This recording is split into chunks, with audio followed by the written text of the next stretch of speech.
Pues sí, y con esto llegamos, claro, llegamos a 1917, que es un año en el que tanto para los alemanes como para los aliados ha quedado claro que con los medios que tienen, pues romper el frente es imposible y pese al desgaste que uno ha sufrido y el otro también, los dos siguen en pie y se van a producir dos acontecimientos muy importantes, bueno, uno bueno y otro malo, ¿no? Para cada bando, que bueno en este caso para Alemania es que consiguen cerrar el frente oriental con la capitulación de Rusia y por otro es que Estados Unidos entra de lleno en la Primera Guerra Mundial, con lo cual pues cierran un frente y se puede decir que abren otro, ¿no? Porque, bueno, no es que lo abran, pero el frente occidental se va a ver tremendamente reforzado.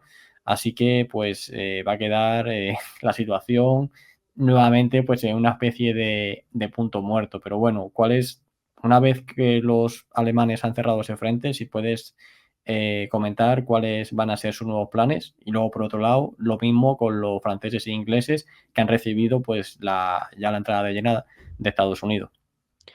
Bueno, yo, antes de decir nada, es verdad que cada año de la Primera Guerra Mundial puede ser el año, ¿no? En cierta manera, el 14 fue el año de que inicia la guerra, de movimientos, el 15 fue ese año de transición, el 16 fue el año de las hiperbatallas, como pongo yo en el libro, las batallas esas tremendas, pero 1917 para mí es el año con mayúsculas, porque es ese año en el que la guerra cambia y realmente se vuelve mundial, mundial ya del todo, y además provoca un cambio o se está viendo que dice, esta guerra lo que está haciendo es tirando todo abajo, todo lo que teníamos.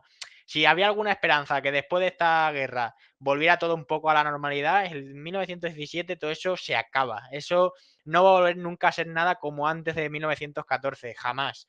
¿Por qué? 1917 es también ese año en el que la guerra convencional entre dos países, o varios países en este caso, se va transformando poco a poco en una guerra que ya tiene que ver más con una guerra ideológica, una guerra social. Estoy hablando pues de la revolución bolchevique, estoy hablando de que en Alemania, en el centro de Europa, también se está viendo esas revoluciones de, ¿no? de tintes izquierdistas, de pues, digámoslo así, los espartaquistas alemanes que son aliados de los bolcheviques y demás. O sea, se está convirtiendo ya, son conflictos militares, pero ya tienen más un pozo, no tienen un pozo, son sociales de esto, ¿no? En su interior son sociales y no tienen nada que ver ya de un país contra otro. En 1917, ya volviendo a nuestro carril de qué pasó, claro, a principios de abril, Estados Unidos con esa campaña submarina sin restricciones de Alemania, pues empieza a hundir barcos que son de bandera neutral y hunde bastantes barcos estadounidenses. El famoso Lusitania fue en 1915 y no se ha olvidado. La prensa aliada siempre ha querido que Estados Unidos se meta en la guerra y están, recordad el Lusitania, ¿no? Remember Lusitania. Están todo el rato así durante un montón de años y total, ¿qué pasa? Que al final Estados Unidos decide ir a la guerra y con esto cambia lo que viene siendo todo el ámbito estratégico y global de la guerra. Pero también lo cambia que a finales de ese mismo año, si en Estados Unidos entra en abril en la guerra y todavía tiene que movilizarse y tenía que preparar su ejército y tiene que preparar las fuerzas expedicionarias, en el este Rusia se rinde. Total, en 1917 es un año en el que, otra vez de nuevo, Alemania dice que en el oeste ya no puede hacer nada, vuelven a mirar al este y esta vez le sale muy bien la jugada porque tanto por los problemas internos como por los problemas externos de que los alemanes a los rusos en el frente oriental le están haciendo retroceder, pues eso colapsa, ¿no? Pero sobre todo es una implosión y una explosión, tanto desde fuera como desde dentro, Rusia se desmorona. ¿Qué pasa con esto? Claro, el frente oriental se cierra y como tú bien decías, es una noticia buena y mala para cada bando. Los aliados ven perder y ven desaparecer no solo también a, a Rusia, también a Rumanía. Rumanía también sale fuera de la ecuación en estas fechas. Van a seguir aguantando un poco más, pero poco más. Ya no son un país a tener en cuenta.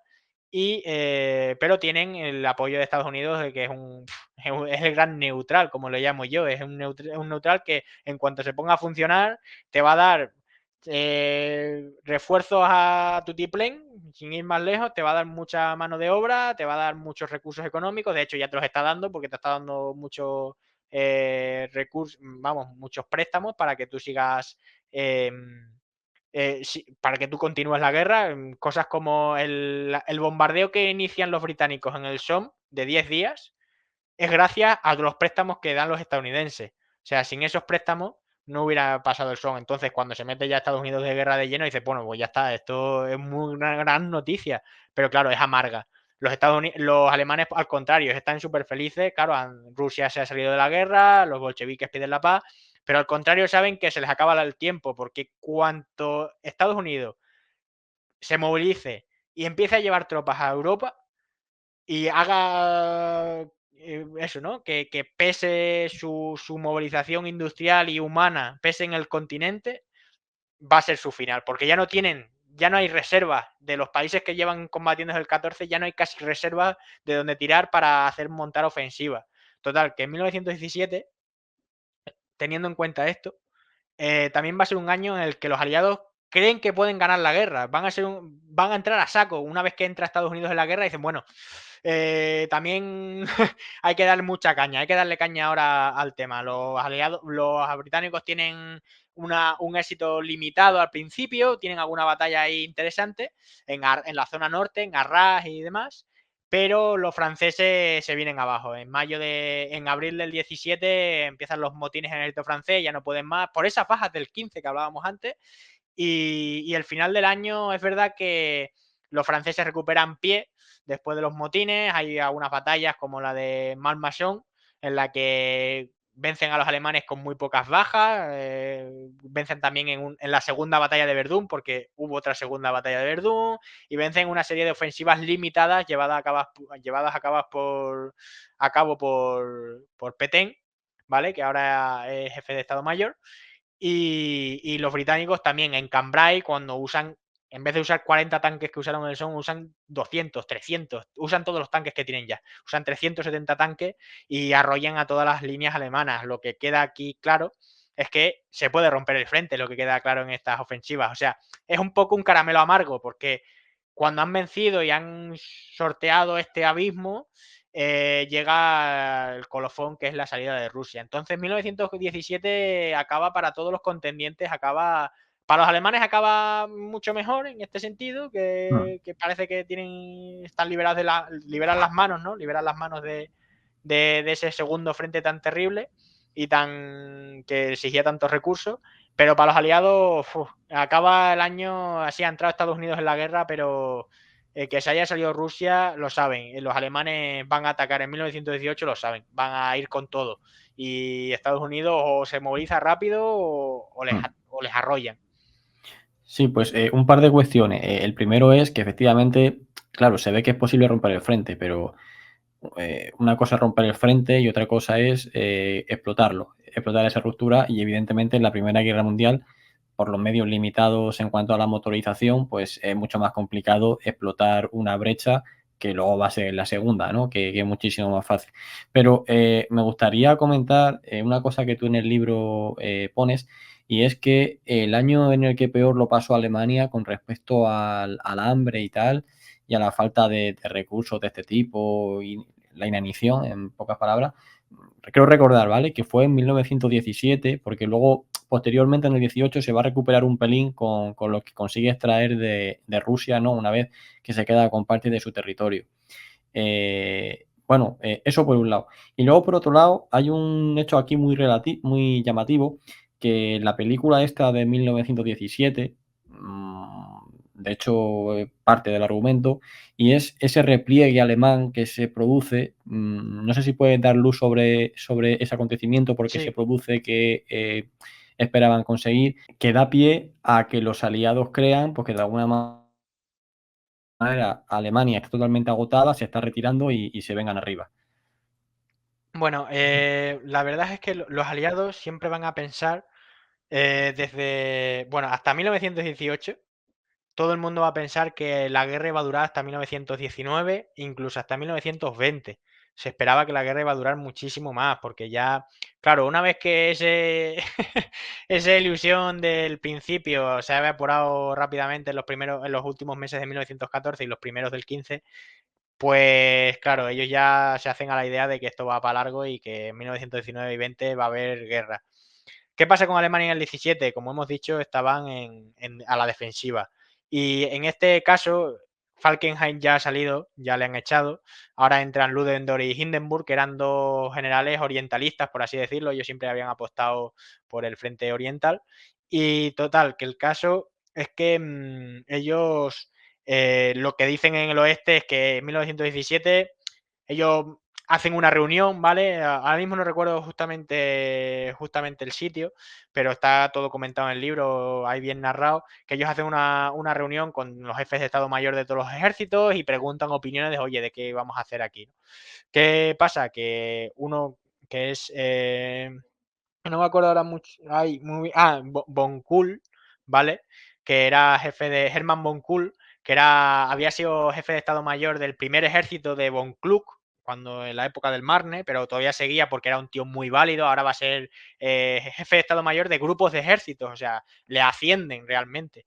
Él es un tío muy inteligente, es un tío muy. Y él como que propone y lo que decide es que se mantenga a la defensiva y que hay que aguantar las batallas de 1917, hay que resistirlas.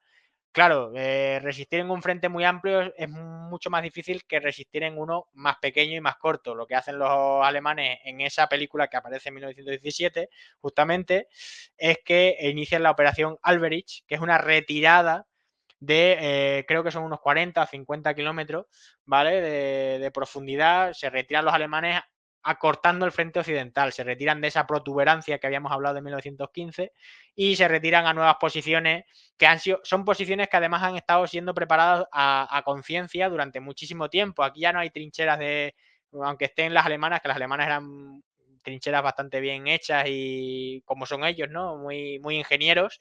Estas son trincheras, si se puede llamar así, son líneas con hormigón, con búnkeres de hormigón, líneas telefónicas, desagüe, puestos de artillería defendidos también por eso, por búnkeres, está todo muy, muy bien hecho. Entonces dice, bueno, pues nos retiramos aquí, perdemos territorio, sí, pero es que vamos a ganar mucho espacio. Y realmente los aliados aquí no piensan que los alemanes estén perdiendo la guerra o tal. En realidad, para los aliados, esto es una putada, porque es realmente así, ya que ellos estaban esperando renovar la ofensiva en el Somme. Ellos estaban metiendo muchas tropas y muchos recursos y mucha munición para retomar otra vez donde lo habían dejado en noviembre del 16, empezar en abril del 17. Bueno, perdón, en marzo del 17. Claro, los alemanes dicen, pues nos retiramos 50 kilómetros. Y dice, bueno, pues has ganado 50 kilómetros, que no vas a ganarlo a lo mejor con esa batalla. No, no se sabe, pero los aliados como digo, es una putada porque, claro, ahora tienen que mover todas esas tropas y toda esa munición y todo eso, tienen que moverlo 50 kilómetros hacia adelante y encima en desventaja, porque las líneas alemanas en esta zona van a ser las más fuertes de todo el frente occidental. Entonces es que es una liada estratégica, por así decirlo, ¿vale? Dicho rápido y simple. Y claro, en 1917 los alemanes están a la defensiva, lo pasan muy mal. Respecto al hambre, el bloqueo británico ya lo comentaremos, ya está haciendo efecto, mucho efecto. El hambre, no hay hambre, hay hambre. La gente no se muere de hambre, pero hay hambre, que no es diferente. O sea, la comida ya, el mercado negro avanza sin ningún tipo de límite, la gente hace lo que puede por conseguir comida. Encima los alemanes que bueno, pues son una potencia, eran una gran potencia en el centro de Europa y que la sociedad alemana estaba acostumbrada a unos niveles de vida muy altos. Claro, cuando llegan esos momentos de que el invierno de los nabos, que decían que ellos solo comen nabos, y es que mucha gente luego no puede ni ver esos tubérculos, porque es que son solo comer eso y eso, y ya está, olvídate de la carne, olvídate de esto. Yo en el libro hago una relación de cómo